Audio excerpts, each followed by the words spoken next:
इस कार्यक्रम के पुण्यार्जक हैं श्री कंवरलाल जी महावीर प्रसाद जी, पाटनी, मदनगंज, किशनगढ़, राजस्थान। जय श्री ओम नमः सिद्धेभ्यः। जय श्री ओम नमः सिद्धेभ्यः। जय श्री ओम नमः सिद्धेभ्यः।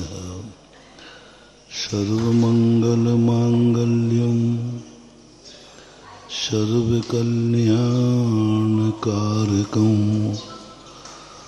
प्रधानं सर्वधर्माणां जैनं जयतु शासनं। जैनं जयतु शासनं। पंच परमेष्टि भगवान की, आचार्य श्री गुरुवर कुंद कुंद महाराज की, आचार्य श्री गुरुवर विद्यासागर महाराज की।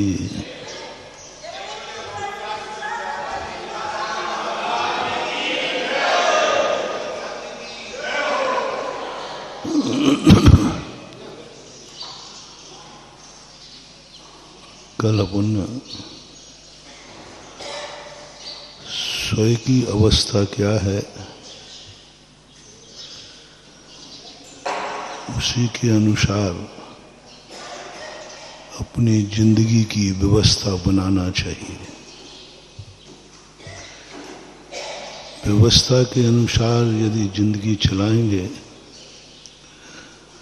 तो जिंदगी चल तो जाएगी,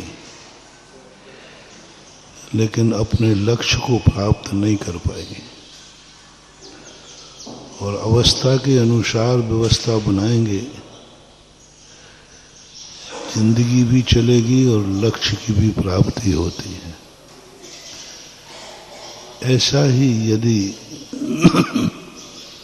लोग कहते हैं कि हम कसायों को कैसे जीतें, हमारे मन में शांति कैसे हो, तो जो कल मैंने स्वयं के ऊपर लगाया था वही चीज तुम पर के ऊपर लगाओ। दुनिया को समझो। हम तो अपने आप को तो समझ लेते हैं। हम अपनी अवस्था के अनुसार व्यवस्था बना लेते हैं, चाहे भली सामने वाले की सारी व्यवस्थाएं बिगड़ जाएं। एक पक्ष कहा था कल मैंने, स्वयं की जिंदगी की सफलता का सूत्र दिया था। जिंदगी में सफलता कैसे मिलेगी, शांति कैसे मिलेगी, हम कैसे अपनी कसायों पर विजय प्राप्त करेंगे। लेकिन आज सबसे बड़ी चीज है कि व्यक्ति स्वयं पर तो कसाय करता नहीं, कसाय तो दूसरे पर आती है। कल मूल सूत्र था तुम्हारे डिप्रेशन पर। तुम हताश हो जाते हो, मेरा कार्य नहीं हो रहा है, मैं जो चाहता हूं वो नहीं हो रहा है। तुम्हारे अंदर डिप्रेशन आ रहा था। कल डिप्रेशन की दवाई दी थी। तुम्हारे अंदर दीनता आ चुकी थी, तुम्हें दीनता से ऊपर उठाने का उपाय बताया था। तुम किम कर्तव्य विमूढ़ हो जाते हो, हाथ पे हाथ रख के बैठ जाते हो। अब हमें क्या करें, हमारे हाथ में तो कुछ भी नहीं है, हम क्या करें, हम तो कुछ भी नहीं कर सकते। तो तुम्हारा विल पावर बढ़ाया कि तुम अवस्थाओं को देखते हुए अपनी व्यवस्थाओं को बनाओ। लेकिन ये सब कुछ हो जाता है, ये तो हर व्यक्ति करता है, कर लेता है, लेकिन फिर भी कसाएं शांत नहीं होती। मैंने सर्व सुखी संपन्न व्यक्ति को भी कसाय करते देखा है, जिनकी सब कुछ व्यवस्थाएं भी पूरी हैं और अवस्था भी पूरी सही है, जैसा चाहिए वैसे वो हैं, जैसा चाहिए वैसा वातावरण है, जैसा देश चाहिए वैसा है, जैसी जाति चाहिए वैसा वो करते हैं, कहीं व्यवस्था डिस्टर्ब नहीं होती। जैन है, रात में नहीं खाते, अवक्ष सेवन नहीं करते, व्यसन नहीं करते, वो जैन जाति की व्यवस्था के अनुसार पूरा जीवन ढाल देते हैं, फिर भी उनकी कसाएं शांत नहीं है। हम उस अच्छे व्यक्ति की चर्चा कर रहे हैं, उस समृद्ध व्यक्ति की चर्चा कर रहे हैं, जिसके पास किमिच्छित इच्छा पूर्ति का वरदान मिल गया। कल जो बताया था इच्छा पूर्ति, हम हर कार्य में सफल कैसे होते जाएं और हम सफलता के बाद गिरे नहीं, हम आगे बढ़ते जाएं, तो अवस्था के अनुसार व्यवस्था बनाने को कहा था। चाहे वे मुनि महाराज हो, चाहे आप गृहस्थ हो, सबको अपनी अपनी अवस्था देखना है, एक दूसरे की नकल नहीं करना। दूसरा कर रहा है तो मैं भी करूंगा, नहीं, तुम्हारी अवस्था क्या है। कल मैंने इस पर विस्तार से प्रकाश डाला था।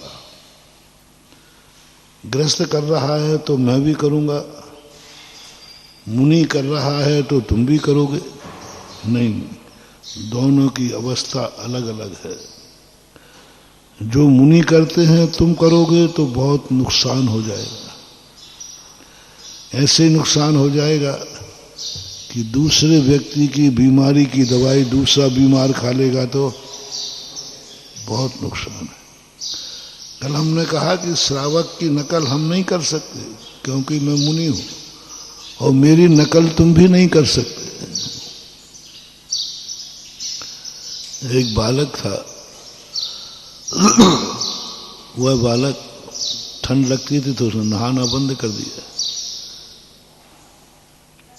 तो घर वालों ने कहा, भैया तो 3 दिन हो गए प्रतिदिन आहार देने जाता है लेकिन नहाता तो है ही नहीं।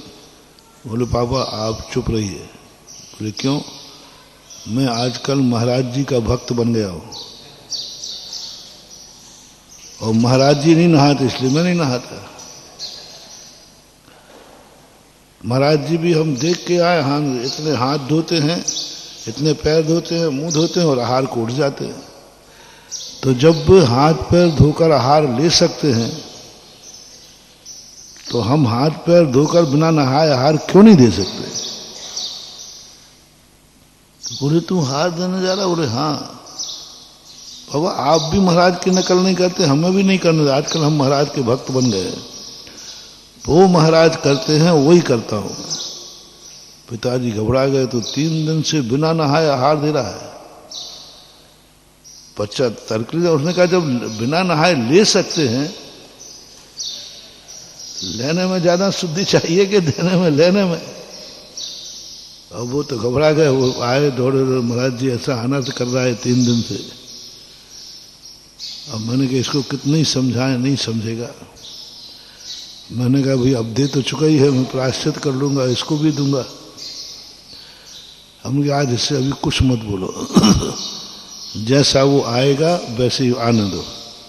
दूसरे दिन वो शुद्धि में आ गया। मैंने कहा इसी को कमंडल दो, ये हमारी शुद्धि कराए।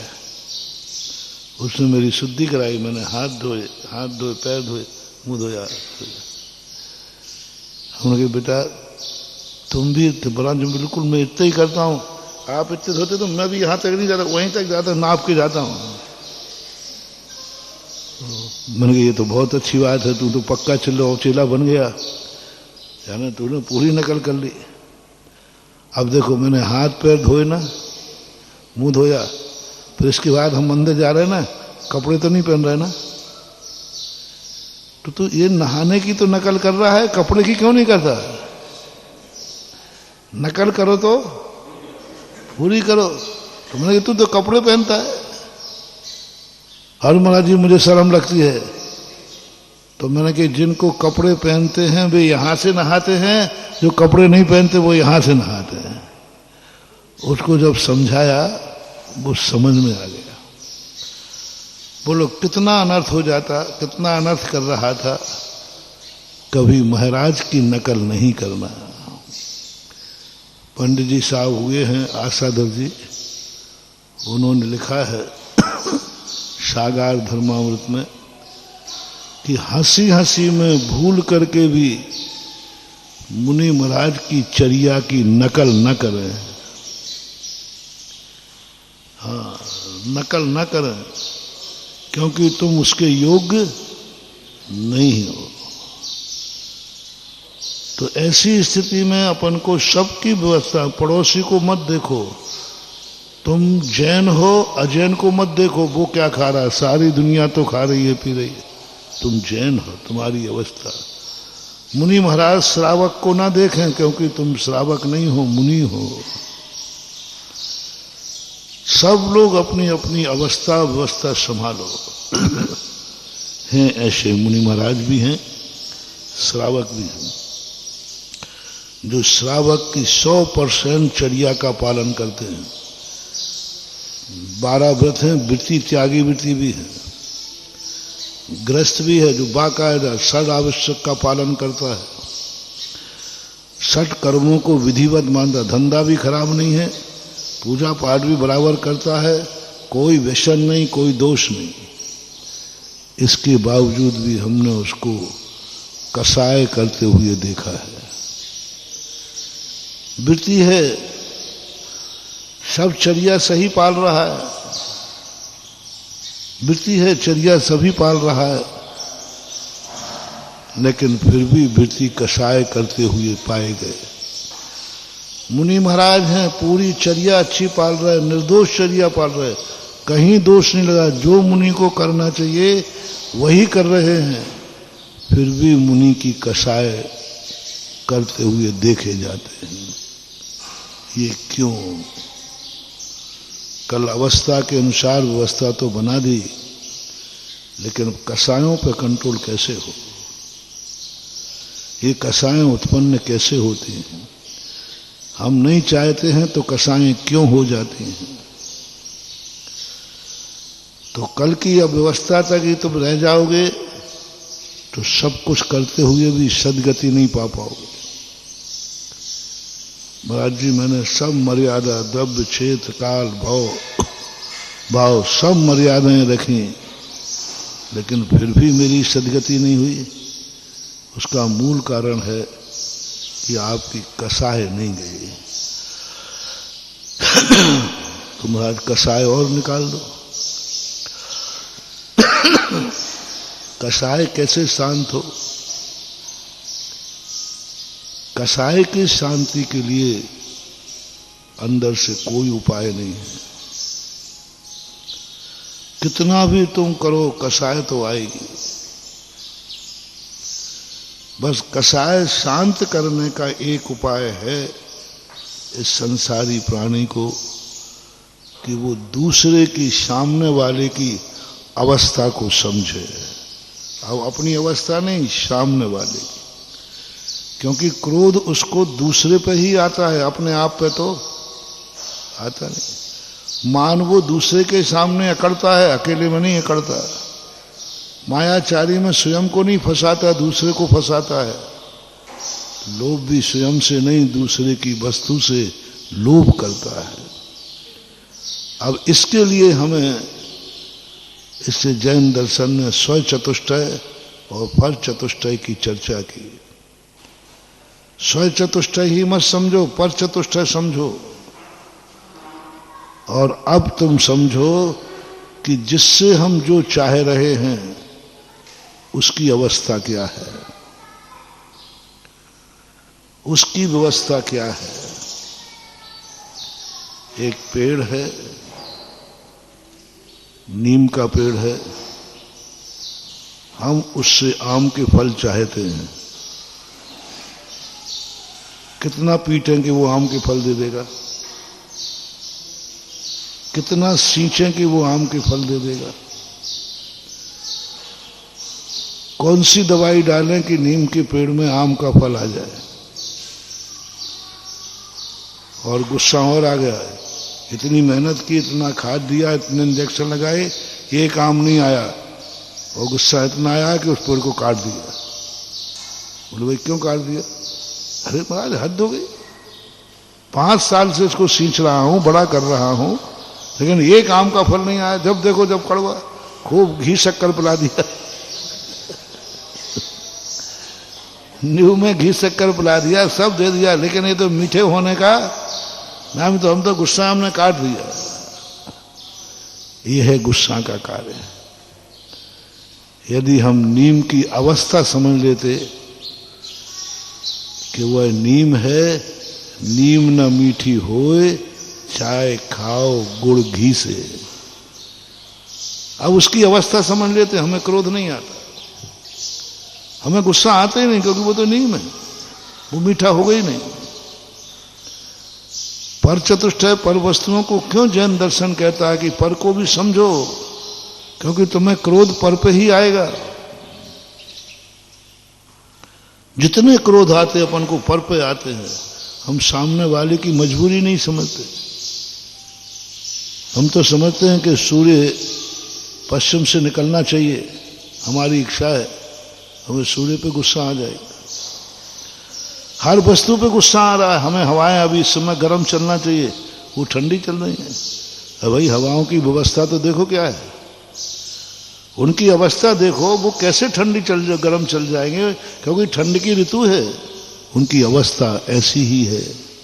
अब कितनी ठंड की हवाएं चले, हमें गुस्सा नहीं आएगा, क्योंकि हम हवाओं की अवस्थाएं जानते हैं। अग्नि हमें कितना भी जला देगी, हम गुस्सा नहीं करेंगे अग्नि में, क्योंकि उसका नाम जलाने का स्वभाव, वो तो जलाएगी, उस पर क्या क्रोध करोगे।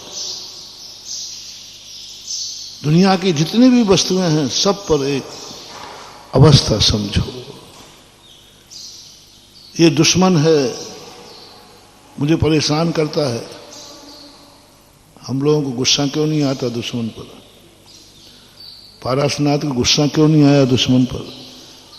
क्योंकि उसकी अवस्था दुश्मन की है। दुश्मन यदि हमारा अच्छा विचार है, फिर दुश्मन कैसे है? दुश्मन का काम ही है कि वो मेरा बुरा विचारेगा, उसकी व्यवस्था है, उसको क्या गुस्सा करना। पापी के कहेंगे पाप छोड़ दे, क्या कैसे छोड़ेगा? वो कैसे छोड़ सकता है? वो तो मेरा दुश्मन है, वो तो मेरा बुरा विचारेगा ही विचारेगा। लाख उपाय करो, कुछ भी करो, यदि दुश्मन है तो वो आपका अच्छा विचार ही नहीं सकता। अब आपको क्रोध करने की जरूरत नहीं है, जब तुम्हारा दुश्मन तुम्हारा बुरा कर रहा हो। जब दुश्मन तुम्हारे लिए बुरा षड्यंत्र रच रहा हो, तुम्हारे लिए बहुत बुरा कर रहा हो, आपको क्रोध करने की जरूरत नहीं है। आप तुरंत मन से कह दीजिए दुश्मन की व्यवस्था यही है, दुश्मन की अवस्था भी यही है, वो तो बुरा विचारेगा। यदि बुरा विचार नहीं विचारे तो वो दुश्मन काहेगा। एक व्यक्ति ने कहा, बोले महाराज जी, एक आपका भक्त है जो मेरा परम दुश्मन है। मैंने क्या करता है? अरे महाराज बहुत बुरा, वो मेरे मन में बहुत बुरे विचार करता है, हर कार्य में अड़ंगा डालता है, हर जगह हमारी शिकायत करता है, चैन से ना सोने देता है ना खाने दे, 24 घंटे परेशान करता है। मैंने कहा वो कौन है तुम्हारा? बोले महाराज मेरा तो कट्टर दुश्मन है, कट्टर, लेकिन वो आपका भगत है। तो मैंने कहा यदि मेरा भगत होगा,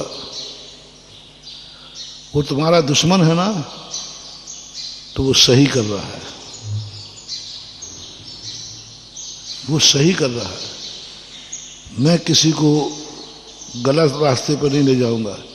यदि वो तुम्हारा बुरा नहीं विचारेगा तो वो तो गलत रास्ता है, क्योंकि वो दुश्मन है। यदि मेरा भक्त है तो फिर तो और सही है, और मेरे से आगे पूछेगा तो मैं और कहूंगा कि अभी तो कम कर रहा है, थोड़ा और ज्यादा बिगाड़ उसका। मैंने कहा मेरे चक्कर में मेरे पास आएगा तो मैं कह दूंगा अभी थोड़ा बहुत तू कम कर रहा है, ऐसा निपटा कि पूरे ही निपट जाए। महाराज जी हम तो आपसे बड़ी उम्मीदें लेके आए थे कि आपका भक्त है, आप समझा दोगे। मैंने देखो मेरे से गलत कार्य मत कराओ। महाराज मुझे गाली देता है वो,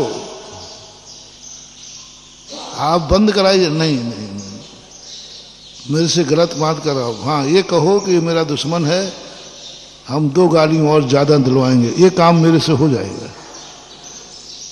मैं गलत काम नहीं कर सकता क्योंकि मैंने सारे पुराण पढ़े हैं, सारे रास्ते जानता। मैं नहीं कहूँगा वो ठीक कर रहा है, वो सही कर रहा है, शास्त्रों के अनुसार कर रहा है। दुश्मन को गाली देना वैलिड है,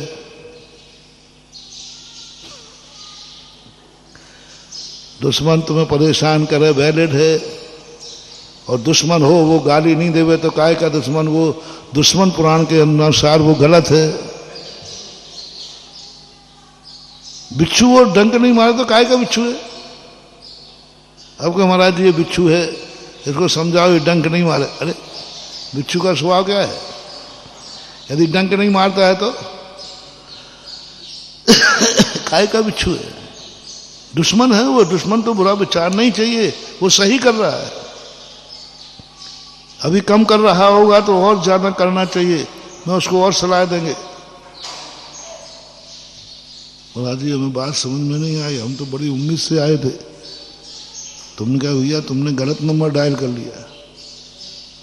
हाँ अब वो आएगा तो मैं कहूँगा क्यों रे 2 ही गालियां दे के क्यों ले जाता है? दिन भर गालियां दे उसको, बुरा विचार जितना निपटा सके निपटा। ध्यान रखना जब भी मौका मिले उसको परेशान करना है। मेरे भक्त सुन रहे हो ना, जो कोई तुम्हें दुश्मन माने उसको जम के परेशान करना। क्योंकि दुश्मन पुराण में लिखा है। कौन से पुराण में?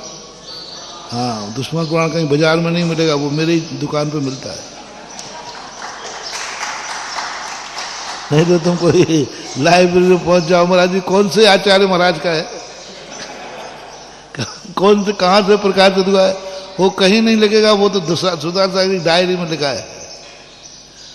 और तुम्हें ये मालूम है मेरी डायरी में आगम से बाहर कोई बात होती ही नहीं है।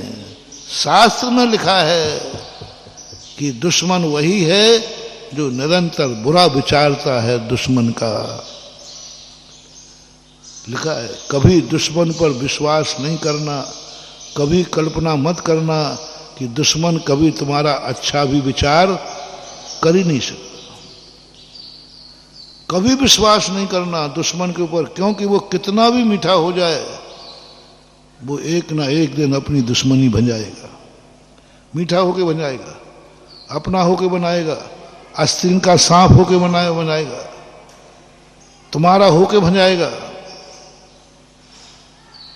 तुम्हारा होके बन जाएगा। दुश्मन यदि तुम्हारी दृष्टि में दुश्मन है महानुभाव, उस पर कभी भी विश्वास मत करना। कितने ही वो तुम्हारे हाथ पैर जोड़े, तुम्हारी शरण में आ जाए, फिर भी तुम विश्वास नहीं करना, क्योंकि दुश्मन अपना बदला कभी कभी अपना बन के भी लेता है। कहते ना घुस करके सैन लगाना, तुम्हारा बन जाएगा, ऐसा बन जाएगा कि तुम करोगे कि ये मेरा दुश्मन है ही नहीं, अब तो नहीं है। नहीं, शकुनी मामा गुरु वंश का सबसे बड़ा दुश्मन था, देखो क्या बन गया, बदला देखो कैसे, बदला देखो। राजस्थान में एक राजा था, कोई नाम कोई दूसरा था, उस दूसरे राजा को नहीं जीत पा रहा था, उसने उससे संधि की, संधि करके अपनी बिटिया दी, कुंवर साहब बनाया, और कुंवर साहब बना करके जब उनको अपने घर में आया, राजा को राजकुमार को दोनों को मार डाला। बोले भाई ये क्या किया? और ये कूटनीति का पहला अंग है। वैसे तो हम मार नहीं सकते थे, अब वो रिश्तेदार बन गया, कुंवर साहब बना लिया, उनको समधी साहब बना लिया और बस अपने घर बुलाकर मार डाला। ये कूटनीति कहलाती है। कूटनीति में व्यक्ति तुम्हारा बन जाएगा, सगा बन जाएगा, लेकिन वो तुम्हें मार देगा, बहुत मीठा बोलेगा।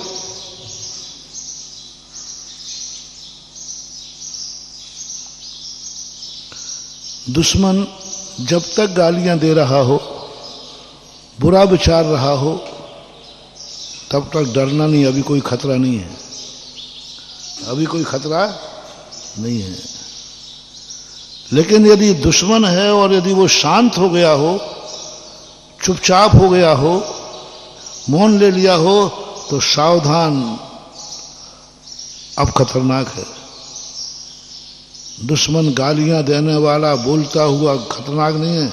सांप की नीति कही गई, चाणक्य ने एक नीति कही है कि सांप जब तक फन फैलाए है तब तक डरना नहीं,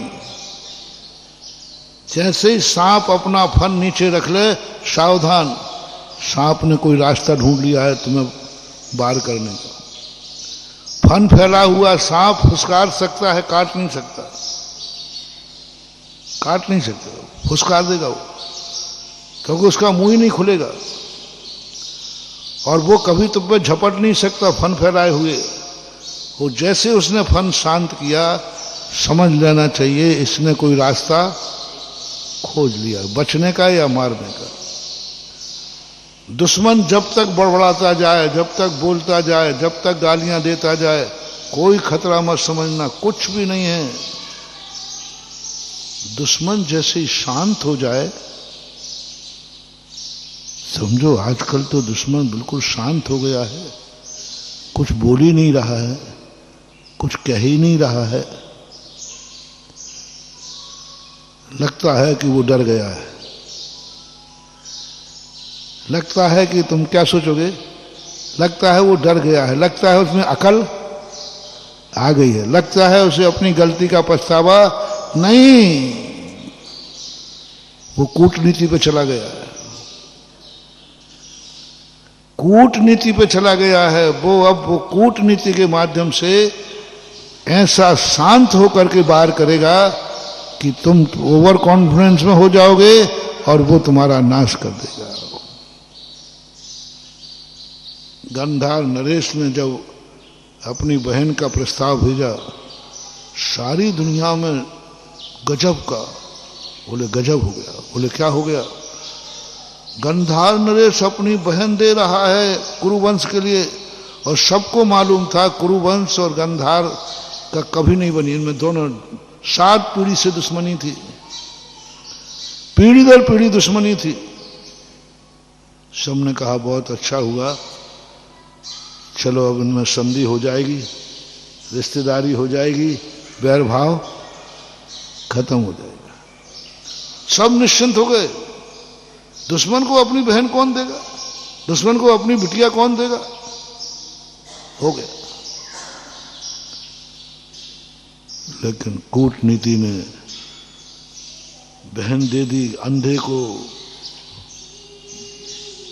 वैष्णव दर्शन के अनुसार अंधे को बहन दे दी। कौन देता अंधे को? बहुत प्यारी बहन थी। गंधार नरेश दुनिया में किसी को चाहता था तो गंधारी बहन को चाहता था, वो दे दी। राजनीति देखना, बच्चे हो गए उनके, भांजे, भांजे होने के बाद गंधार कहता अब आएगा मजा। और देख लो, एक एक को निपटा दिया, पूरे कुरुवंश का क्या किया। और अंत में मरते समय कहता है, हे कुरुवंशियों, ये गंधार नरेश ने अपना बदला ले लिया, जो 7 पीढ़ी वाले युद्ध करके नहीं ले पाए, वो जीजाजी बना करके ले लिया, मां बवन के लिए। 7 पीढ़ियों से लड़ रहे थे कुरुवंश से, कभी गंधार नरेश जीता नहीं। मीठी मार से अपना बन करके जीत। बहुत बड़ी कूटनीति है। इसलिए दुश्मन जब तुम्हारे निकट आने लग जाए, तुम्हारी बात सुनने मौन हो जाए, सावधान हो जाना। अब जबरदस्त प्रहार की तैयारी है और वो अपना बन के करेगा।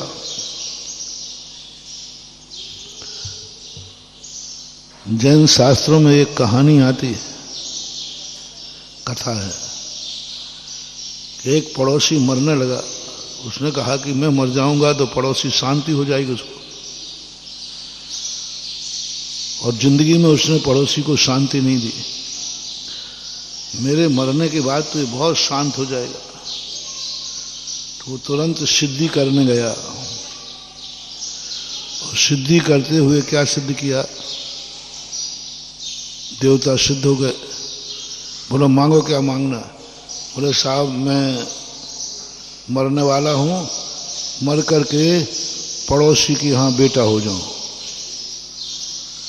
देवता कहते भैया तू भूल तो नहीं रहा मांगते समय, तू तो इसको कट्टर दुश्मन है,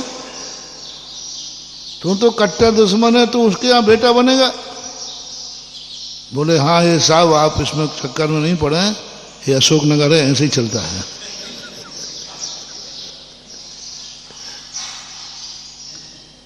देवता ने कहा हद हो गई। अब सज्जन पुरुष तो सज्जन ही होते। उन्होंने समझा कि शायद इसको जिंदगी भर का पछतावा हो रहा होगा। इसने कहा कि देखो मैंने व्यर्थ में इतनी कसाई की, चलो अपना पश्चाताप करके बेटा बन जाता हूं। और सुनिए साहब, लेकिन शर्त एक है कि मैं बेटा तो बनूं, लेकिन अकेले ही बनूं, दूसरा बेटा नहीं होना चाहिए। अब देवता सोचा ये क्यों मांग रहा है, हो सकता है शायद इसलिए कि मैंने इतना दुख दिया है, अब मैं अकेले ही इनको सुख देना चाहता हूं, मेरा प्रेम बटे नहीं। तीसरी बात उसने कही कि साहब मैं पड़ोसी में बेटा हूं और इकलौता हूं, और जवान होते ही मर जाऊं। देवता कहता ये दो बातें तो समझ में आ रही हैं, जवान होते ही मर जाऊं, ये भाई क्यों। बोले साहब आपको वरदान से मतलब है कि इस रहस्य में आप मत पड़ो, आप देवता लोग हो, आपका काम वरदान देना है तो दो जाओ। त्रिया चरित्रम पुरुषस्य भाग्यम देवो न जानाति कुतो मनुष्य। मनुष्य की अंदर की नीति कोई नहीं जान पाया, कोई नहीं जान पाया अंदर से क्या चल रहा है। देवता तो सोच रहा है कि भाई ये तो अच्छा कर रहा है, वरदान दे दिया। अब देवता कहता है आखिर ये मरने की बात क्यों कर रहा है जवानी में। उसने बताया बेटा हो गया, अकेला हुआ, जवानी में मर गया। अब कोई बड़े आदमी का इकलौता बेटा जवानी में मर जाए तो सेठ के क्या हाल होते हैं। पागल हो गया, विक्षिप्त हो गया, कपड़े फाड़ने लगा, बाजार में निकल गया, मिट्टी खाने लगा, गोबर खाने लगा, क्योंकि इकलौता बेटा, जवान इकलौता बेटा मर गया। बड़ी मुश्किल में बेटा हुआ और वो भी जवानी में मर गया, पागल हो गया। देवता उस जीव के पास पहुंचा, भैया तुम बता दे, अब तो तू मर गया, मैंने तो वचन पूरा कर दिया कि तुझे बटोर से पैदा कर दिया, अकेला पैदा कर दिया, मर भी गया, अब ये बता दे तूने ये कैसे वरदान उल्टे मांगे। बोले देवता होकर अभी तक अकल नहीं आई, मैं लाख उपाय करता तो ये दशा नहीं कर पाता। देखा उसकी क्या दशा हो रही, कपड़े फाड़ के गोबर खा रहा, मिट्टी खा रहा, पागल हो गया, ये मैं कर पाता क्या। ये दुश्मनी का बदला लेने का तरीका था देव महाराज। देवता कहते ये भी कोई तरीका है क्या। बोले यही सबसे कूट तरीका है। कूट तरीका कितना बड़ा, देखो कितनी बड़ी जिंदगी का देखो रहस्य देखो। तुम समझते हो कि दुश्मन ही हमसे बदला लेता है, द्वेष से ही बदला लेते हैं, कभी दुश्मन अपना बनकर के भी बदला लेता है। बोलो किस हालत में छोड़ दिया, पागल कर दिया, विक्षिप्त कर दिया। पैदा नहीं होता तो कोई बात नहीं थी, लेकिन जवान मर गया, पागल हो गया, कुछ नहीं, कोई संपत्ति नहीं, कुछ नहीं, पागल खाने में बंदी बना पड़ा है, करंट लग रहे हैं, इससे अच्छा बदला क्या लेगा। सावधान मेरे प्यारे महानुभावों, आप लोग समझते हो कि राग बदला नहीं लेता, मत समझना। जो जो तुम्हारे चहेते हैं ये सब कहीं पूर्व भाव के बैरी तो नहीं है। बीच में धार में छोड़ गया, शादी की 2 साल बाद मर गया, विधवा बना दिया, तुम किसी काम की नहीं रही, पूर्व भाव का बैरी है। तुम्हें बदला कैसे तुमने समझा, अब तुम रोती बैठी रहो, हमारा पति मर गया, बहुत अच्छे, अच्छा कुछ नहीं था, तुझसे पूर्व भाव का बदला लेना था, वो नहीं ले पाया, तेरा पति बनाओ, और ऐसे बीच में मरा कि अब तुम ना इधर के रहे और ना उधर के रहे। ये जितनी घटनाएं घटती हैं इतिहास उठा लेना, पूर्व भाव के बैरी है। ऐसे ही पति को 2 बच्चे पैदा कर दिए, पत्नी मर गई, अब बाप पालता फिर रहा है, पूर्व भाव की कोई बैरन थी जो तुम्हारी जिंदगी में आके तुम्हें बाहर छोड़ गई। 2 बच्चे पैदा कर गया, मर गया, अब वो पत्नी क्या करे, उन बच्चों को पाले, क्या करे, छोड़ गई बाहर, छोड़ दिया बाहर। ये बदला लेने का तरीका है सृष्टि में। इस रहस्य को कोई नहीं जानता, कोई नहीं जानता। सब ये जानते हैं कि ओहो मर गया, हमें बहुत चाहते थे, कोई चाहत नहीं तो तुम्हारा बदला लिया। अब बोलो कौन दुश्मन ऐसा कर सकता था, तुम्हें अधर में छोड़ दिया। जन्म दिया, माँ बाप मर गए, जैसे बेटा मरा ना, माँ बाप पागल हो गए। अब माँ बाप ने जन्म दिया और मर गए, बेटा क्या हो रहा है, जूठन पे पड़ रहा है, अनाथ होके पड़ रहा है, टुकड़ों पे फल रहा है। ये माँ बाप पूर्व भाव की बैरी थे, यही बदला लेना था, तेरी मैं ऐसी दशा करूंगा। पूर्व भाव में निधत निकाचित कर्म बांधा, निदान बांध दिया, ये दुश्मन ने मुझे परेशान किया है, मैं इसकी ऐसी दशा करूंगा कि एक एक दाने को मोहताज होगा, जूठा खाना पड़ेगा। उसने निदान बन लिया। अब वो तुम्हारा दुश्मन बन के नहीं आएगा, वो तुम्हारा माँ बाप बन के आएगा। दुश्मन से तो बच जाओगे, दुश्मन बन के तुम्हें दर्द नहीं बनाएगा, तुम्हें माँ बाप बन के दर्द बना। मैं इसका माँ बाप बनूंगा और जन्म देते ही मर जाऊंगा और लावारिस होके पड़ेगा, जूठन खाता फिरेगा। ये बदला है, ये रहस्य जैन दर्शन के पास है, कोई नहीं समझ पा रहा है। सब समझते हैं। शकुनी मामा कौन था, बोलो, दुर्योधन का मामा था, धृतराष्ट्र का साला था, गंधारी का भैया था। किसी को मालूम नहीं कि वो इन सब का दुश्मन था। सब जान रहे हैं कि वो बाप माँ बाप बेटे माँ बाप थे, किसी को नहीं जान रहे। सर्वज्ञ भगवान जान रहे केवल ज्ञान में, ये माँ बाप के भेष में दुश्मन है, बैरी है। और देखो इसकी क्या हालत करके छोड़ दी। कर्म छुड़ाएगा वो, भले उनको भी मालूम नहीं है, उनको भी मालूम नहीं है कि मैं दुश्मन हूं, भूल गए सब, लेकिन कर्म ने व्यवस्था बनाई, क्योंकि तुमने निधत निकाचित कर्म बांधा था। मोटिवेशन, जिन जिन चहेते तुम्हारे लिए बीच में धोखा देकर छोड़ देते हैं, बीच में देकर तुम्हें दुख का कारण बन जाते हैं, मत रोना, मत रोना, दुश्मन को सफल मत करना, वो तुम्हें रुलाने के लिए ही किया। तुम्हारा बेटा हुआ, जवानी में मर गया, रोना मत मेरे भक्तों, रोना मत।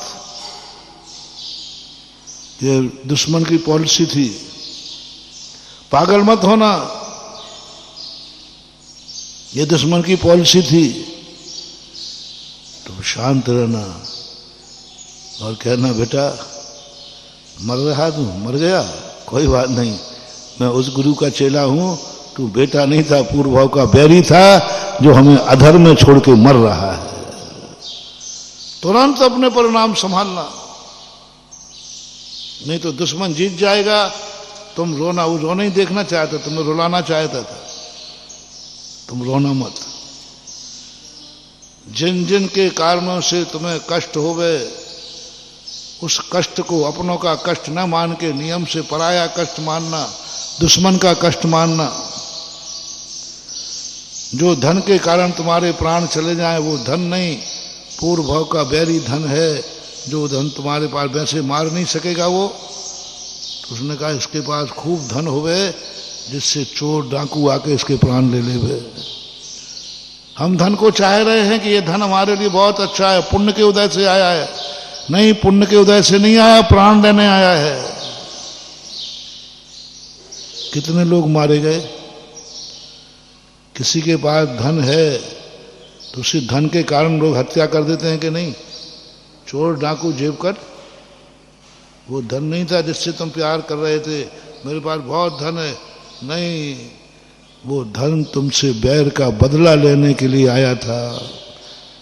बिना धन के वो तुम्हें मार नहीं सकता था। वो सोना किस काम का जिसमें नाक कान?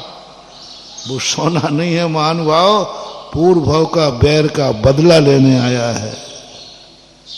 लिस्ट बनाओ कौन कौन सी चीजें तुम्हारी जिंदगी को दुख का कारण बना रहे हैं, किन किन कारणों से तुम दुखी हो रहे हो।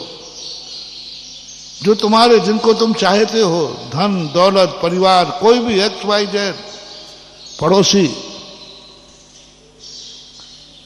जो तुम्हारे लिए सहयोग के स्थान पर तुम्हारे लिए दुख दे रहे हैं, वे सब कहीं ना कहीं से दुश्मनी हैं, ब्लैक मेलिंग कर रहे हैं।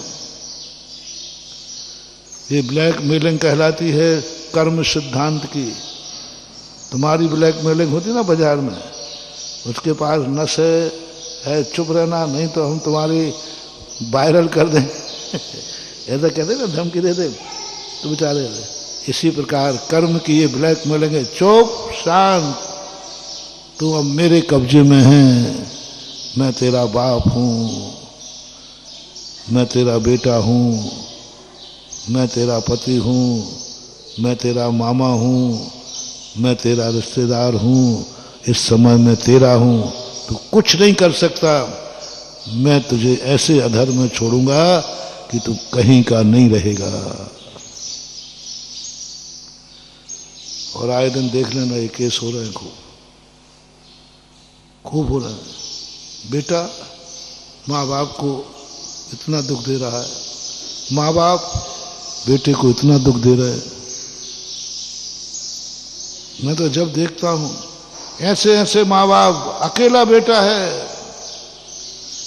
और बेटे को ऐसा परेशान कर रहे हैं, ऐसा परेशान कर रहे हैं कि उसके खाने को लाले पड़े। और बेटा के पास सब संपत्ति है, सब कुछ है बाप के पास, बेटे को खाने के लाले पड़ रहे। मैं तो अब तो तत्व ज्ञान में आश्चर्य नहीं करता, मैं समझाता भी ज्यादा नहीं, क्योंकि जिसका एक बेटा है और वो माँ बाप उस बेटे को परेशान कर रहे हैं, उसको दुख दे रहे हैं।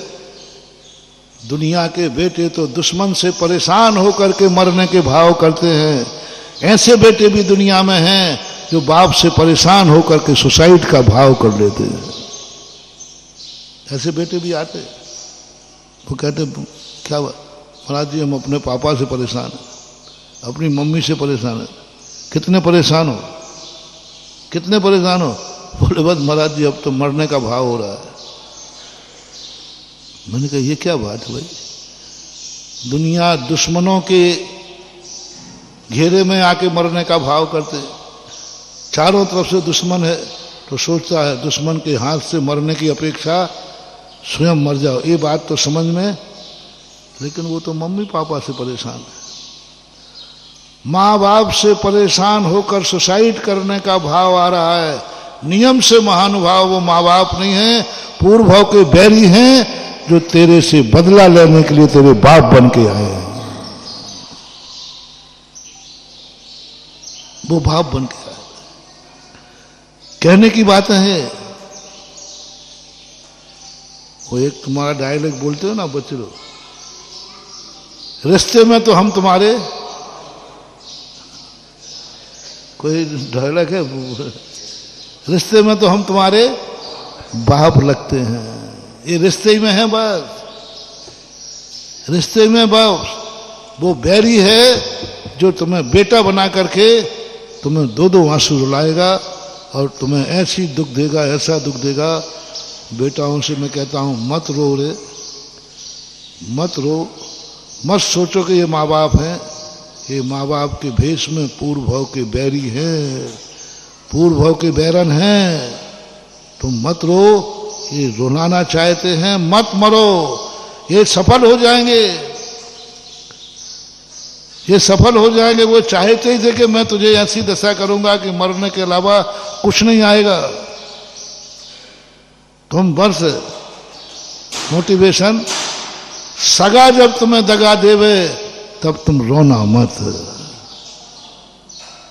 दुश्मन दगा देगा तो तुम रोते ही नहीं हो, क्योंकि तुम मालूम वो तो दुश्मन है ही। दुश्मन तुम्हें कोई परेशान करे तुम जाना नहीं मना, वो तो दुश्मन है, करेगा। दुश्मन यदि धोखा देवे तो तुम सावधान रहते हो, क्योंकि ये दुश्मन है। लेकिन सगा व्यक्ति जब दगा देवे, सगा व्यक्ति जब तुम्हारी संपत्ति डकार लेवे, सगे व्यक्ति को पैसा दिए और वो ना देवे, नियम से समझना ये पूर्व भाव का अपना हिसाब चुकता करने आया। जो जो सगे, मोटिवेशन, जो जो सगे, यदि सासू बहू को दुख दे रही है तो बहू सुसाइड ना करे। कई बहुएं कहती महाराज जी हम अपनी सासू माँ से परेशान है, क्या करना, बोले मरने का भाव रहा। कभी मत मरना बेटा, दुश्मन सफल हो जाएगा। ये तुम्हारी सासू नहीं, पूर्व भाव की बैरन है। तुम खुश रहो, मस्त रहो। कहना हे दुश्मन, तू जितना कूटेंगे नीतेंगे ना, हमारे गुरु ने ये सारे रास्ते पहले बता दिए। मरना नहीं, क्लेश नहीं करना। बहू यदि तुम्हें दुख दे रही है, सासू ने सुने, क्लेश नहीं करना, मरना नहीं, कोई भाव नहीं करना। ये बहू नहीं है, पूर्व भाव की बैरन आई है जो तुम्हारे घर को नरक बना देगी, घर को तहस नहस कर देगी, पूरा तहस नहस। कई आते ना महिलाएं तुम्हारे घरों में, शादी के पहले बहुत अच्छा था, उसके बाद क्या हो गया, होता है ना, घर नरक बन जाता है। ऐसा नरक बन जाता है। अभी कोई नहीं बंद, वो बहू नहीं है, तुम्हारे घर में बैरन बन के आई है जो तुम्हारे घर को तहस नहस कर देगी। मेरे बेटे को छीन ले गई। हाँ, सब टाइट रहा हमारे पास, सब, क्योंकि जितना मटेरियल तुम लोग हमें देते हो उतना तुम लोगों के पास नहीं रहता। महाराज जी एक ही बेटा था और जब से शादी हो गई ये मेरे बेटे को छीन ले गई। अब वो बेटा मेरे पास देखता ही नहीं है, अलग कर दिया, हम अकेले बचे। मुझे कभी दया नहीं आती आजकल, पहले तो आ जाती थी, अब तो मैं मुस्कुराता हूं, क्योंकि हमें कारण मालूम है। कारण मालूम नहीं हो तो दया है, हमें तो कारण मालूम है कि जब एक, देखना मैं आगम से बोलूंगा, एक बार एक बच्ची ने एक चिड़िया के बच्चे को अलग किया था 16 मिनट के लिए, 16 घड़ी के लिए। उसको अपने बेटे से 16 वर्ष तक अलग होना पड़ा। प्रद्युम्न कुमार, रुक्मणी का है ना, 16 घड़ी के लिए अलग किया था, उसका बेटा 16 घड़ी के लिए था। तुमने भी किसी के बेटे को अलग किया होगा, हो सकता है बहू कभी चिड़िया रही होगी, अब वो बहू ने तुम्हारी बहू बन करके और तुम्हारे बेटे को तुमसे अलग कर दिया। ये तुम्हारा पूर्व भाव का बैरी है, क्योंकि तुमने किया था कभी किसी के बेटे को, चिड़िया पशु पक्षी के बेटे को तुमने अलग किया था। अब वो चिड़िया कुछ नहीं कर पाई, चिड़िया कुछ नहीं कर पाई। तुम चिड़िया के बच्चे को, तोता को पकड़ने आए, अब वो चिड़िया कुछ नहीं कर पाई। क्या करती, चींची करती रह गई। चिड़िया ने कहा आज तूने मेरा बेटा मेरे से दूर किया है, मैं तेरा बेटे रख करूंगा। वैसे तो मैं कर नहीं पाऊंगी, लेकिन मैं तेरे घर में बहू बनूंगी और पति बनाऊंगी और फिर पति को लेके जाऊंगी और तू बैठे रहना बुढ़िया। ये है पूर्व भाव का बदला। बैठी रहना, तड़पते रहना, मेरा बेटा ले गया। वो चिड़िया ने भी कहा था तो मेरा बेटा ले गई, मेरा बेटा ले गई, मेरा बेटा ले गई। वो चिड़िया भी ऐसे ही तड़पी थी मछली सी। क्या आप पशु पक्षियों के बच्चों को उठा के लाओगे तो वो नहीं तड़पते क्या? देखो चींची करते रहते, ऐसे ही तड़पी थी, अब तू तड़पती रहे। वो चिड़िया बहू बनी है और तेरा बेटा तू मां बनी है, अब वो ले गई। 16 मिनट तक, 16 घड़ी तक मछली सी तड़पी थी वो चिड़िया। उसके बच्चे को पकड़ लिया था। रुक्मणी को 16 वर्ष तक ऐसा तड़पी। हरिवंश पुराण पढ़ो, क्या वेदना लिखी है रुक्मणी की। 16 वर्ष के अंदर क्या वेदना लिखी उसकी।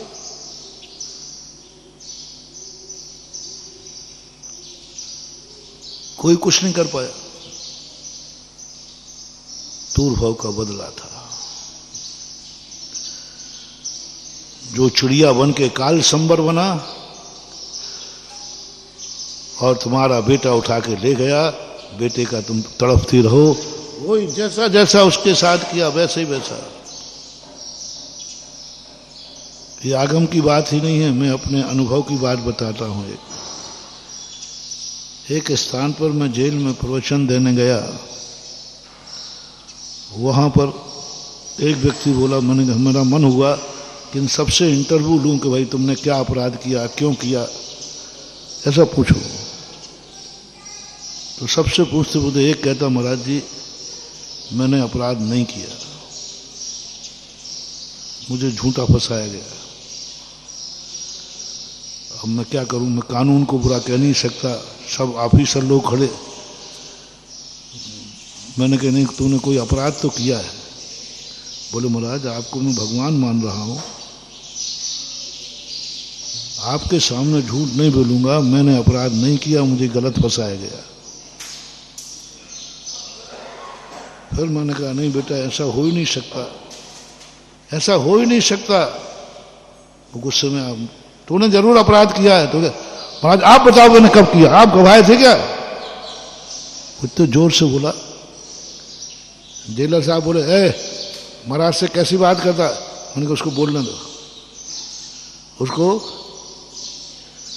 महाराज जी आप मेरी बात पर विश्वास नहीं कर। साहब मैंने नहीं किया, नहीं किया, नहीं किया। जो सौगंध कराना है करो, मैं आपसे झूठ क्यों बोलूंगा, आपको मैं भगवान मान रहा हूं। मैंने कहा बेटा किया है। 30 बार करके मैंने कहा सुनो, मैंने आंख बंद की। अब वो कहता महाराज आप सबूत बताओ क्या है, बताओ मैंने कब किया, मैंने क्या किया, आपके पास सबूत क्या है। अब बताओ मैं क्या सबूत मांगू, बताओ। लेकिन कह दिया तो कह दिया। अब मेरी हवा खिसक गई। मैंने कह तो दिया, लेकिन मेरे पास इसको अपराधी सिद्ध करने का कोई सबूत है नहीं। यूं महाराज बोल देते हो आप लोग महाराज हो, इसका अर्थ जो चाहे को जो चाहे बोल दो। आपके पास सबूत नहीं हो, मेरी बात मान नहीं रहे। मैंने कहा आज इस बालक के सामने मेरा वचन झूठा पड़ेगा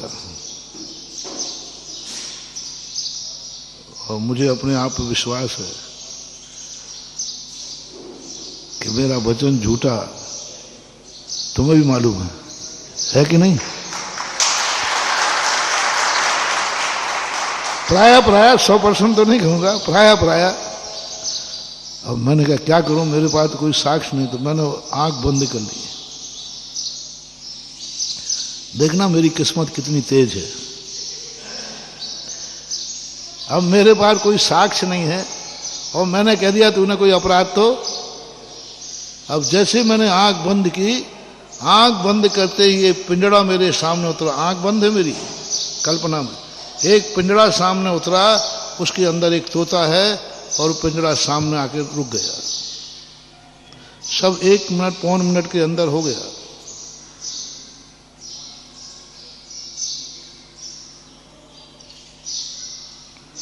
आंख खोली तो वहां ना तोता था ना पिंजड़ा था, वहां था ही नहीं। अपन आंख बंद करना कुछ दिख सकता है कि नहीं? तो पिंजड़ा देखा, तोता था। मैंने कही यहाँ तो तोता पिंजड़ा कुछ है ही नहीं, ये क्यों दिखा, ये क्यों दिखा इस समय पिंजड़ा तोता? अरे तुरंत आया, इस अपराधी के सामने तुम झूठे पड़ जाओ, मैं देता हूं तुम्हें गवाह, मैं देता हूं तुम्हें साक्ष्य। मैंने उसको जो अपने आप कल्पना में दिखा, उसको मैंने साक्ष्य मान लिया। और मैंने कहा बेटा देख तूने अपराध किया है।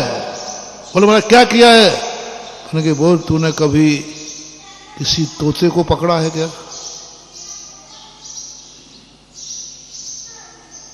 बोले पकड़ा है। हमारे खेत में एक बहुत बड़ा वृक्ष है, वहां पर तोते रहते थे। हमने एक बार तोते के बच्चे को पकड़ के लाए थे। मैंने कहा इस तोते ने क्या बिगाड़ा था तुम्हारा? बोले कुछ नहीं। कोई नुकसान किया था? बोले कुछ नहीं, ये यथार्थ घटना है। मैंने कहा तुम पकड़ के लाए, कहाँ है वो? बोले मेरे घर में टंगा है पिंजड़े में, तोता पालते ना आप लोग, घर में टंगा है, उसको मैं बहुत अच्छी तरह पालता हूं। मैंने कहा बस, उस तोते ने तुम्हारा कुछ नहीं बिगाड़ा, तुमने उसको परिवार से अलग कर दिया। और जब जब तुम निकलते थे उसके परिवार ने बद्दुआ दी कि तू दुष्ट, तूने मेरे बिना अपराध, मैंने कोई अपराध नहीं किया, फिर भी मेरे बेटे को पकड़ ले गया। और ये तोता कह रहा है यही दुष्ट है, मैंने इसका क्या बिगाड़ा था जो मुझे पिंजड़े में बंद कर दिया। और जब जब तुम वहां से निकले तब तब उस तोते ने बद्दुआ दी, जैसा तूने मुझे बंद किया है ऐसे ही तू भी बिना अपराध के बंद होगा। जेलर साहब वगैरह सुन के दंग रह गए। महाराज कोई उदाहरण कहां से आ गया? तुम तो कई बार परेशान होते हो ना कि महाराज आपको मौके पर उदाहरण कहां से आ जाता है।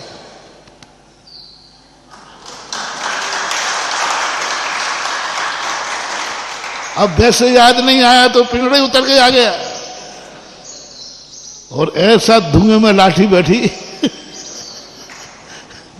तुक्का था लेकिन वो सही बैठ गया। उसने कहा हाँ है।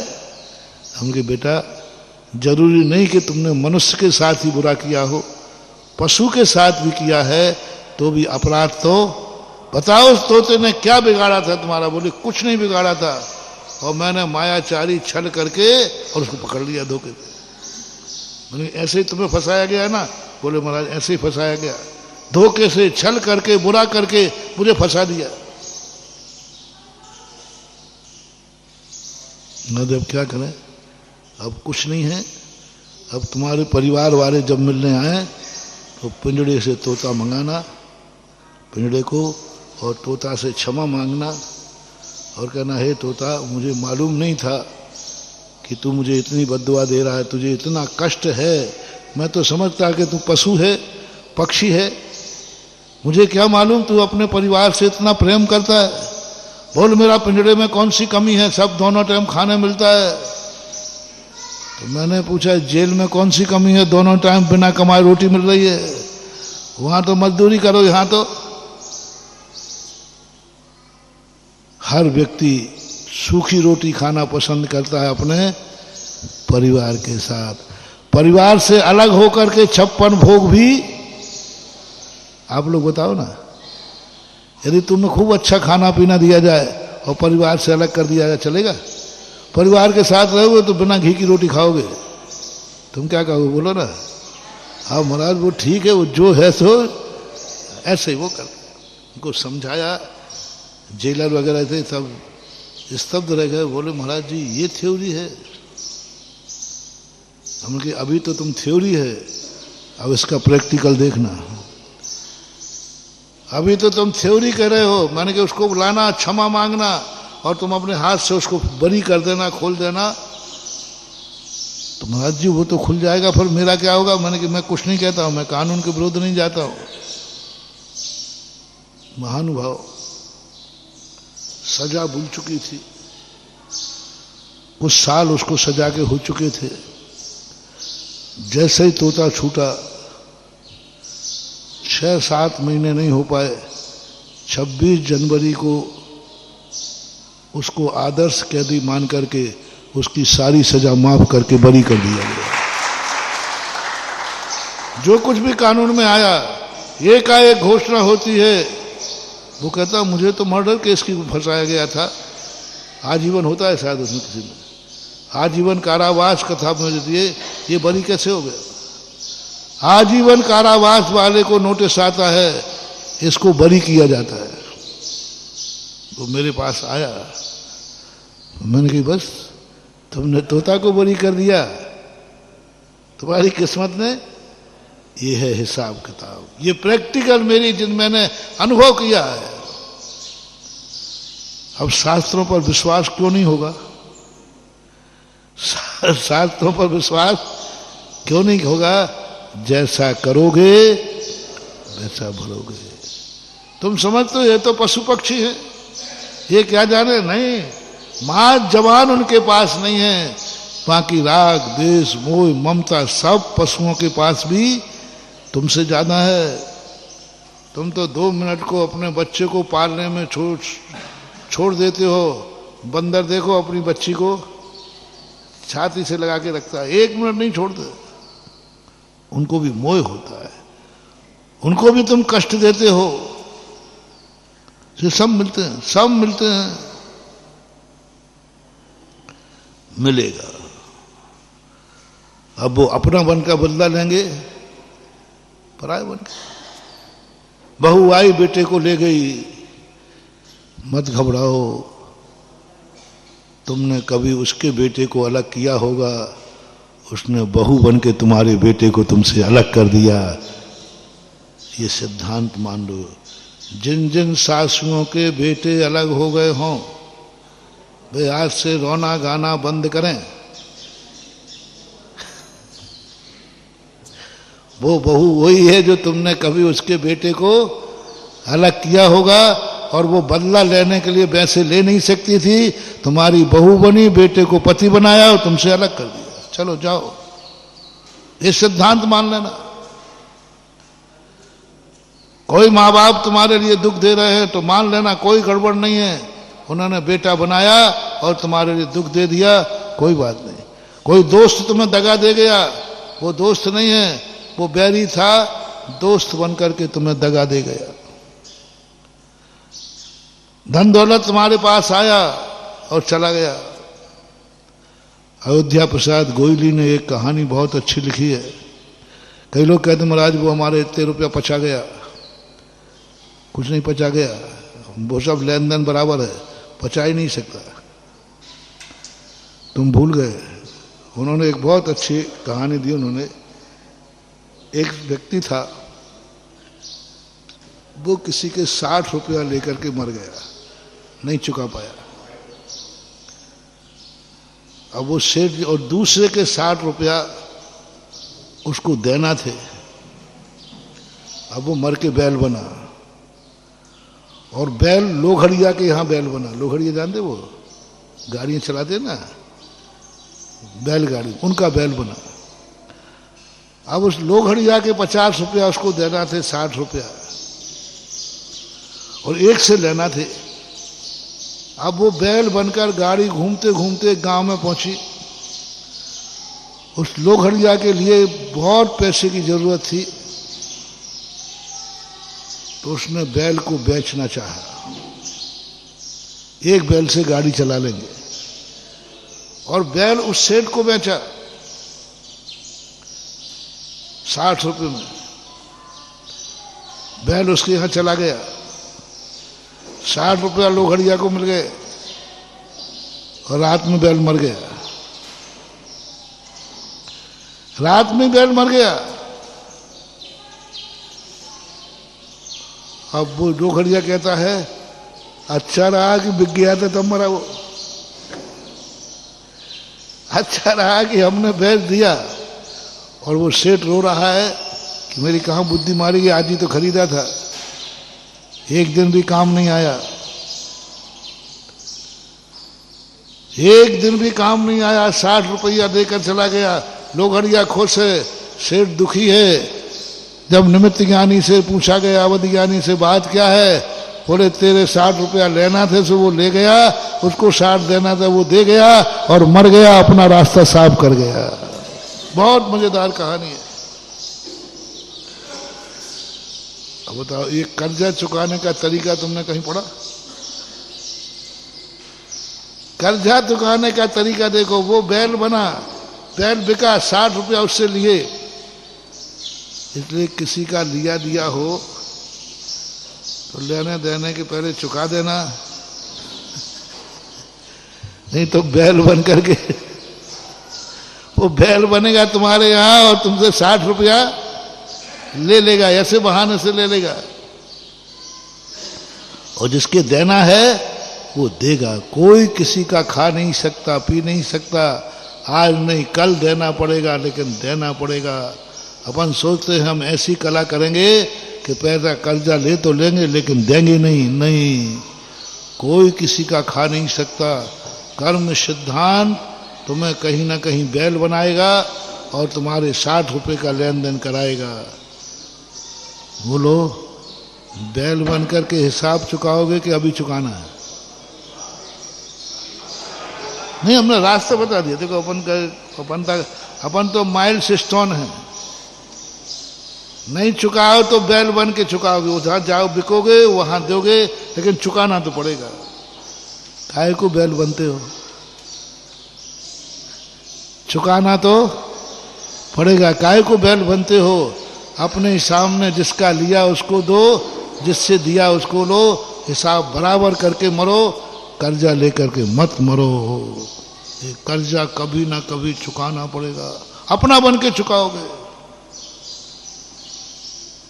अपना बन के चुकाओगे, चुकाना तो पड़ेगा। इसलिए जो जो तुम्हारी जिंदगी में दुख के रूप बन रहे हो, रोना मत। ये पूर्व भाव के बैरी हैं जो तुम्हारी जिंदगी में आएंगे और बीच मझधार में छोड़ करके तुम्हें रोते चला जाएंगे। उस सेठ की क्या दशा हो गई बेटा मरने पर? पागल हो। महाराज ने जब बताया, अरे भाई ये है, उसने खुद बताया देव को। देव ने समझा, ओहो, बैर चुकाने का ये बदला। और आपके यहाँ कहावत भी है कि बामी के सांप से तो व्यक्ति फिर भी बच जाए। क्या बोलते हैं? आस्तीन का सांप। आस्तीन के सांप से बच के दिखाओ तो जाने। जब अपनी भुजा ही सांप बन जाए, अब कहां तक बचोगे? लेकिन चुकाना पड़ेगा बदला। ये मत समझो जो जो तुम्हारे चहेते हैं ये तुम्हारे जन्म जन्म के मीत हैं, ये मत समझना। चहेते बनकर के भी तुम्हें बीच मझधार में ऐसा छोड़ेंगे कि तुम्हें विधुर बना देंगे और विधवा बना के चले जाएंगे। मरो, रोते रहो, पालते रहे बच्चे, मैं जा रहा हूं। वो सोच रही है, मेरे प्राणनाथ थे, मुझे बहुत चाहते थे। याद कर रही है, सत्य उसे पता ही नहीं, क्योंकि वो इतना प्यार नहीं करती तो तुम इतने दुखी नहीं होते। तुम दुखी कब होगे? देखो बताओ। मुझे शेयर करना थोड़ा। मुझे यदि तुम्हारा पति तुम्हें बहुत दुख देता, बहुत परेशान करता, बहुत परेशान, उसके मरने पर तुम दुखी होगे क्या? तुम्हारा बेटा बहुत परेशान, बहुत दुष्ट बेटा था, मर गया तो कहना मर गया, अच्छा है, दिन रात परेशान करता था। दुख देने वाले पति के मरने पर तुम्हें सुख मिलेगा कि दुख? तुम वैसे नहीं बताओगे, इनसे पूछ नहीं रहा हूं। तुम्हें दुख देने वाली नारी है पत्नी तुम्हारी, कलिहारी नारी, जीना हराम कर दिया है तुम्हारा, जीना हराम कर दिया, तुम्हें दिन रात अशांति देती है। यदि अनायास वो मर जाए तो धीरे से बोल दो, धीरे से। अरे महाराज अच्छा रहा, निपट गई, प्राण ले लेती है। यदि वो तुम्हें दुख दे के मरे, दुख दे भाई, तो तुम दुखी नहीं होगे। इसलिए दुश्मन तुम्हें इतना प्यार देगा, इतना प्यार देगा, इतना प्यार देगा, और फिर प्यार देके मर जाएगा। अब तुम दुखी होते रहो। इधर वो सोच रही है हमें तो इतना चाहते थे, हमें तो उसको एक एक बात याद आती है। मत रो, वही दुश्मनी का तरीका था, कूटनीति थी कि वो पति मर गया, 2 बच्चे पैदा कर गया, पालती रहे, कमाती रहे, यही दशा तो उसको देखना थी। और तुमसे प्यार इसलिए किया कि तभी तो तू याद कर करके रोएगी। ये कूटनीति जैन दर्शन का कर्म सिद्धांत जब लोगों ने बताया अवधियान से, अरे वो तो बैरी था, उसने संकल्प किया था कि मैं इसकी जिंदगी को बर्बाद करके मरूंगा, कहीं की नहीं रहेगी ये, और बच्चे और छोड़ गया। बोलो जवान पति मर जाए बच्चे पैदा करके तो उस नारी की क्या हालत होती है? कोई नहीं पूछता, सब थुतकारते हैं। और विधवा को क्या मानते लोग? अशुभ, अशुभ और मानते। इससे अच्छी कुंवारी रह जाती तो। ये सब कर्म के खेल है, कर्म के सिद्धांत, इनको कोई नहीं टाल सकता। बस हमें सावधान होना है कि जो तुम्हारी जिंदगी में तुमसे राग कर रहा है, सब कर रहा है, लेकिन कहीं वो तुम्हें ब्लैकमेलिंग तो नहीं कर रहा है।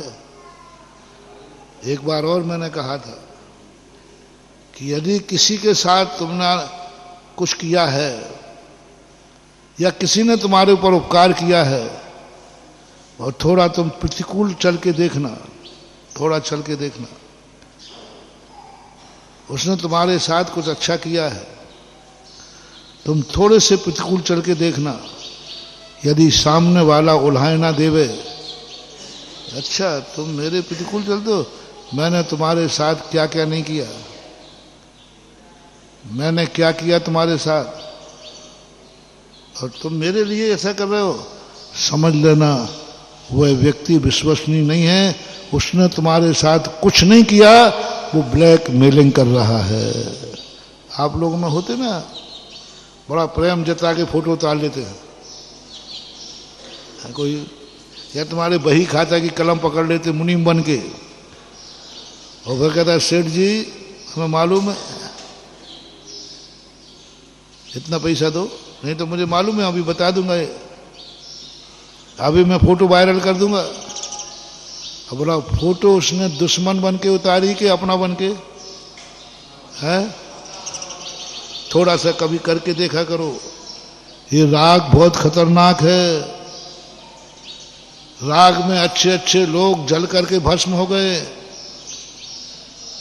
देश की अग्नि घास के तिनके के समान है, दूर से दिखती है। राग की आग ईंट के भट्टे के समान है, जो दिखती नहीं है लेकिन जला करके घास के तिनके की आग में से अपन बच सकते हैं, लेकिन भट्टी की आग में से, ये राग की आग है, इससे राग आग दहे सदा कहते क्षमामृत से। राग इतना मीठा है कि लगते ही नहीं कि हमारा हितकारी है। कोई मुझे चाहता है तो हमें लगते ही नहीं। कई लोग आते, महाराज जी मेरा बेटा बहुत गुस्सा करता है, मेरा पति मुझसे बहुत गुस्सा करता है, हमेशा द्वेष रखता है, लेकिन आज तक कोई माँ ऐसी नहीं आई, महाराज जी मेरा बेटा मुझसे बहुत राग करता है।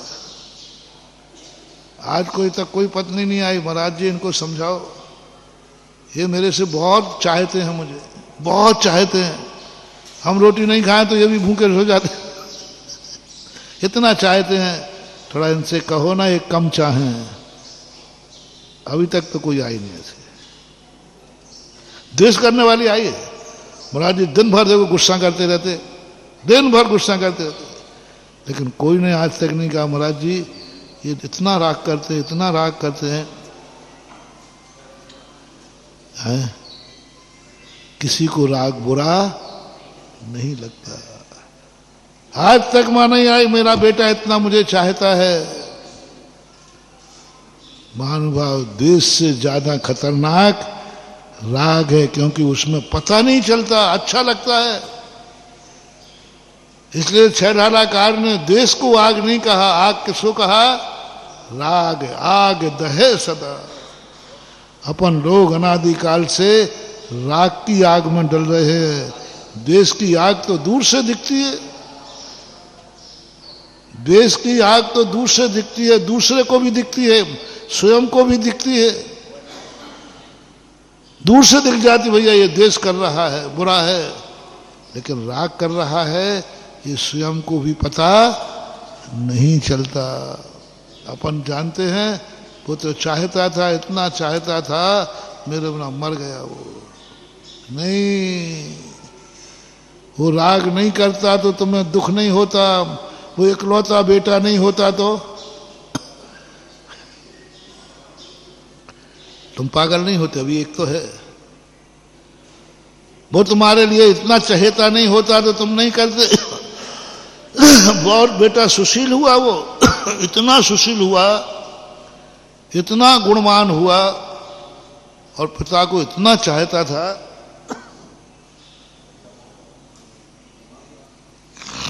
कोई भी दुर्गुण नहीं थे उस बेटे के अंदर।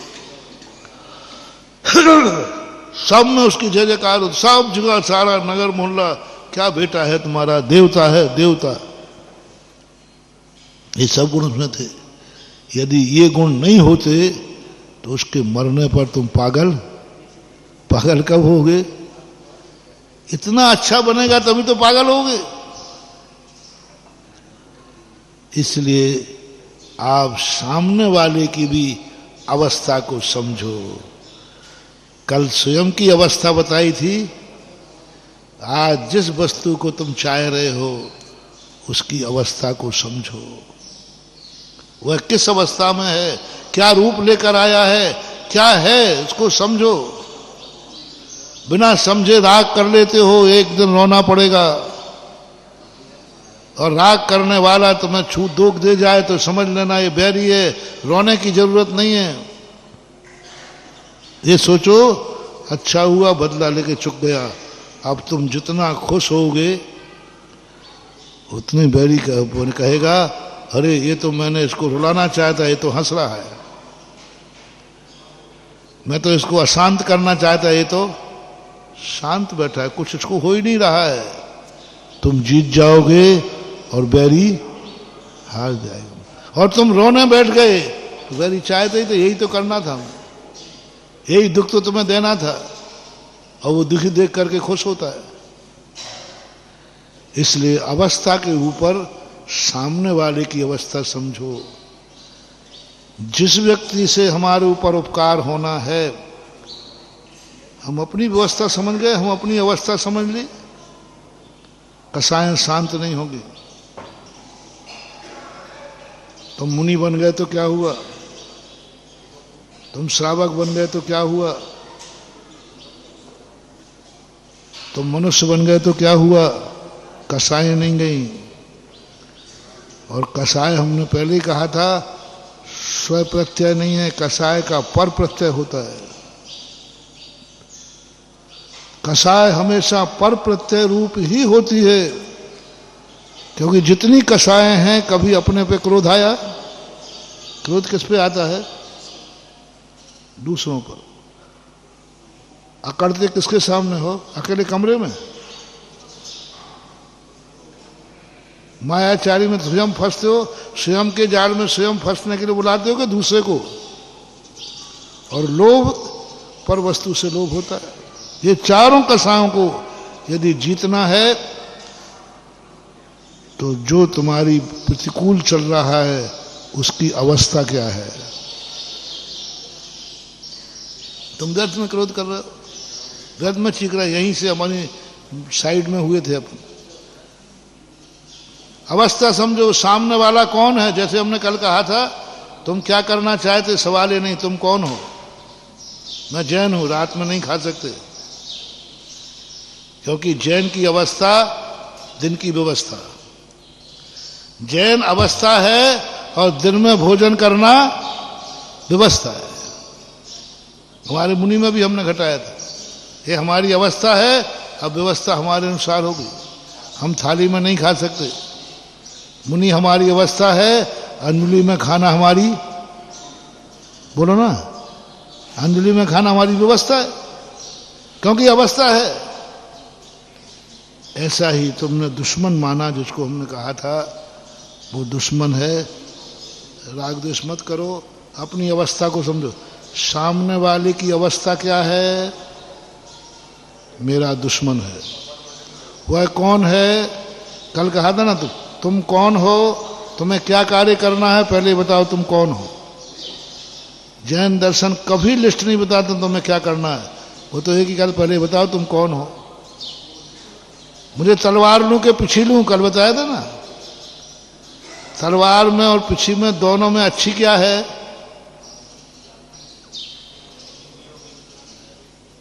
जिनवानी कहती है हम नहीं बताएंगे अभी। हे जिनवानी बताओ दोनों में अच्छी क्या है, पहले बताओ तुम कौन हो। तुम कौन हो? मैं सैनिक हूं। कल कहा था ना, सब सैनिकों को एक एक पिछी दी जाए, अनर्थ हो जाएगा। और सब साधुओं को तलवार दी जाए, अनर्थ हो जाएगा। ऐसा ही वो कौन है, अभी तो कल कहा था तुम कौन हो, और आज का प्रवचन है जिसके प्रति तुम अपेक्षाएं रख रहे हो, जिसके प्रति तुम्हें क्रोध आ रहा है, वो कौन है। क्रोध शांति का उपाय बता रहा हूं। वो कौन है? वो मेरा दुश्मन है। बस अब क्रोध करने की जरूरत नहीं, क्योंकि दुश्मन तो तुम्हारा बुरा विचारेगा ही विचारेगा। वो अच्छा विचार ही, अब तुम शांत हो जाओ। जैसे हमने कहा था, और मेरे से मत कहलवाना, मेरा भक्त यदि तुम्हारा दुश्मन हो तो मेरे से उम्मीद मत करना। हाँ, नहीं तो मैं उसको और तुम्हारा और कठोर और बना दूंगा। अभी वो कम बुरा विचारता था, वो और ज्यादा विचारेगा। मेरे भक्तों से मेरा कहना है, यदि कोई तुम्हें दुश्मन माने, यदि कोई तुम्हें दुश्मन माने तो फिर उसका बुरा ही विचारना, क्योंकि दुश्मन पुराण का सही रास्ता यही है। समय हो रहा है, तुम्हें भी 2-3 मिनट में निपटा देता हो। उन्होंने कहा महाराज जी ये तो साधु वचन नहीं है। मैंने कहा साधु वचन हो नहीं, मैं आगम विरुद्ध नहीं चल सकता। आगम में लिखा है कि दुश्मन का स्वरूप क्या होता है? बुरा विचार। बिच्छू का स्वभाव क्या होता है? अब मैं कैसे बिच्छू से कह दूं डंक मत मार? वो कहते बाबा जी मेरा तो स्वभाव है। हाँ लो सुनो सुनो, मैं अपना, यदि मेरे भक्तों को शांत करना चाहते हो और मैं शांत कर दूंगा। एक बार भी तुम्हें वो गाली नहीं देगा, बुरा नहीं करेगा। बस तुम्हें एक बात कहना है, महाराज मैं तो उसको अपना मित्र मानता हूं, उसको तो मैं मित्र मानता हूं, लेकिन वो मेरा मित्र है और मेरा बुरा विचारता है। अब चिंता न करना, मैंने मित्र पुराण भी पढ़ा है। अब आएगा तो कान खींचूंगा मैं उसके। क्यों रे? मित्र होकर धोखा देता है, बर्बाद हो जाएगा। मित्र का बुरा विचारता है, वो तुझे मित्र मानता है, तू उसका बुरा विचारता है। गुरु से कपट मित्र से चोरी, या हो निर्धन। अब मैं समझा दूंगा, पहले तुम बताओ तुम उसको क्या मानते हो। जैन दर्शन का बहुत बड़ा मोटिवेशन दे रहा हो। सामने वाले को तुम मित्र मानो, फिर वह दुश्मन को रोका जा सकता है। और ये भी गारंटी है, यदि तुम मित्र मान रहे हो तो दुश्मन कितना भी खूंखार हो, वो तुम्हारा बाल बांका नहीं कर पाएगा, क्योंकि तुम मित्र मान। तुम पहले से कह रहे हो ये मेरा दुश्मन है, तो दुश्मन को निपटाएगा। इसलिए सामने वाले की अवस्था समझो। आज समय आज इतना ही। हम यदि षष्ठी की अवस्था समझ जाएंगे, निमित्तों की अवस्था समझ जाएंगे, तो हमारी कषायों पर विजय प्राप्त हो सकता है। आज इतने महावीर भगवान की